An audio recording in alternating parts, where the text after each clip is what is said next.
नमस्कार विद्यार्थी मित्रांनो, अभ्यास अलर्ट या आपल्या यूट्यूब चॅनलवरती आपलं स्वागत आहे. तर विद्यार्थी मित्रांनो, आज आपण पाहणार आहोत 8 जानेवारी 2026च्या अत्यंत महत्त्वाच्या चालू घडामोडी. तर व्हिडिओ पहिल्यापासून शेवटपर्यंत पाहण्याचा प्रयत्न करा. अतिशय महत्त्वाचे आणि निवडक प्रश्न असणार आहेत जे की तुम्हाला कोणत्याही स्पर्धा परीक्षेमध्ये डायरेक्ट विचारले जाऊ शकतात. तर बघा, आजचा पहिला प्रश्न आहे, व्हेनेझुएलाचे अंतरिम अध्यक्ष म्हणून नुकताच कोणी पदभार स्वीकारला आहे? तर बघा, महत्त्वाचा प्रश्न विद्यार्थी मित्रांनो, याचं उत्तर असणार आहे ऑप्शन बी म्हणजेच डेल्सी रॉड्रिग्ज. ओके, तर डेल्सी रॉड्रिग्ज यांनी व्हेनेझुएलाचे अंतरिम अध्यक्ष म्हणून नुकताच पदभार स्वीकारलेला आहे. ओके, तर महत्त्वाचा प्रश्न विद्यार्थी मित्रांनो, बघा, व्हेनेझुएलाचे जे अध्यक्ष होते मदुरो, त्यांना अमेरिकन सैन्याने किडनॅप करून अमेरिकेमध्ये नेण्यात आले. त्यामुळेच व्हेनेझुएलाचे जे अंतरिम अध्यक्ष म्हणून डेल्सी रॉड्रिग्ज यांनी पदभार स्वीकारलेला आहे. ओके, तर लक्षात ठेवा विद्यार्थी मित्रांनो, बघा जगातील व्हेनेझुएलाची राजधानी आहे कराकस. ओके, आणि जगातील सर्वात उंच धबधबा जो आहे ज्याचं नाव आहे एंजेल फॉल्स, हा व्हेनेझुएला या देशामध्ये आहे. ओके, तर लक्षात ठेवा विद्यार्थी मित्रांनो माहिती. चला पुढचा प्रश्न पाहूयात आपण. 21वे जागतिक मराठी साहित्य संमेलनाचे आयोजन कोणत्या राज्यामध्ये केले जाणार आहे? तर बघा, याचं उत्तर असणार आहे ऑप्शन ए म्हणजेच गोवा. तर बघा, 21वे जागतिक मराठी साहित्य संमेलन जे आहे ते गोवा या राज्यामध्ये होणार आहे. ओके, तर बघा विद्यार्थी मित्रांनो, 21वे जागतिक मराठी साहित्य संमेलन हे गोव्याची राजधानी पणजी या ठिकाणी आयोजित केले जाणार आहे.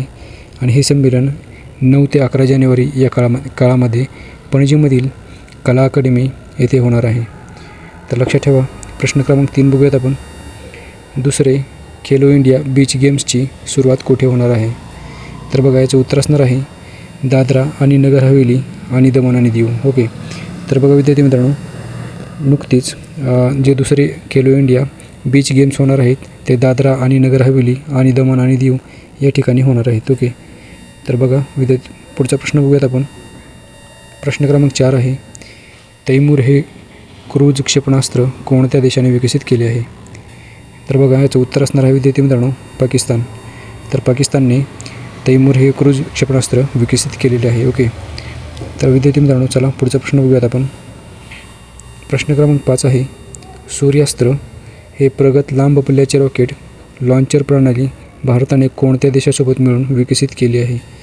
तर बघा विद्यार्थी मित्रांनो, महत्त्वाचा प्रश्न आहे. याचं उत्तर असणार आहे ऑप्शन डी इस्रायल.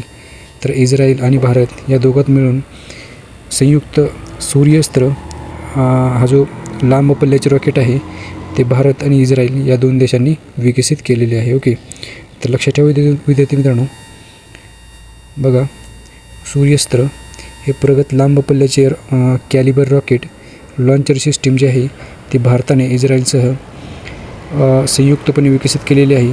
आणि हा जो प्रकल्प आहे तो भारतीय कंपनी NIBE लिमिटेड आणि इस्रायलच्या ELBIT सिस्टीम्स या कंपनीच्या तंत्रज्ञानाच्या सहकार्याने भारतामध्ये तयार करण्यात आली आहे. ओके, तर लक्षात ठेवा विद्यार्थी मित्रांनो. प्रश्न क्रमांक 6 आहे, बघा, कार्बन बॉर्डर ॲडजस्टमेंट मेकॅनिझम अंतर्गत जगातील पहिला कार्बन कर खालीलपैकी कोणी लागू केला आहे? बघा, याचं उत्तर असणार आहे ऑप्शन सी युरोपियन युनियन यांनी कार्बन बॉर्डर ॲडजस्टमेंट मेकॅनिझम अंतर्गत जगातील पहिला कार्बन कर लागू केलेला आहे. ओके, तर लक्षात ठेवा. चला पुढचा प्रश्न आहे विद्यार्थी मित्रांनो. प्रश्न क्रमांक 7 बघा, भोरमदेव कॉरिडॉर प्रकल्प हा पर्यटनाला प्रोत्साहन देण्यासाठी कोणत्या राज्यामध्ये सुरू करण्यात आलेला आहे? तर बघा, महत्त्वाचा प्रश्न आहे. याचं उत्तर असणार आहे विद्यार्थी मित्रांनो ऑप्शन ए छत्तीसगड. तर छत्तीसगडमध्ये नुकताच भोरमदेव कॉरिडॉर हा प्रकल्प पर्यटनाला चालना देण्यासाठी सुरू करण्यात आलेला आहे. ओके, तर बघा विद्यार्थी मित्रांनो, स्वदेश दर्शन योजना 2.0 अंतर्गत काशी विश्वनाथ कॉरिडॉरच्या तर्जेवर पर्यटन आणि धार्मिक स्थळांचे सौंदर्यीकरण करण्यासाठी हा प्रकल्प राबवला जात आहे. ओके, तर लक्षात ठेवा. प्रश्न क्रमांक 8 बघूयात आपण. बघा विद्यार्थी मित्रांनो, प्रश्न क्रमांक 7मध्ये थोडक्यात मिस्टेक झाली होती माहिती सांगताना. तर बघा, स्वदेशी दर्शन ही योजना जी आहे ती 2.0 स्वदेश दर्शन 2.0 अंतर्गत काशी विश्वनाथ कॉरिडॉरच्या धर्तीवर पर्यटन आणि धार्मिक स्थळांचे सौंदर्यीकरण करण्यासाठी हा प्रकल्प राबवला जात आहे, ज्याचे नाव आहे भुरमदेव कॉरिडॉर प्रकल्प. ओके, तर लक्षात ठेवा. प्रश्न क्रमांक 8 बघूयात आपण. नुकतेच बिहार राज्यामधील दुसरे व्याघ्र प्रकल्प कोणते बनले आहे? ओके, तर बघा विद्यार्थी मित्रांनो, याचं उत्तर असणार आहे ऑप्शन ए म्हणजेच कैमूर अभयारण्य.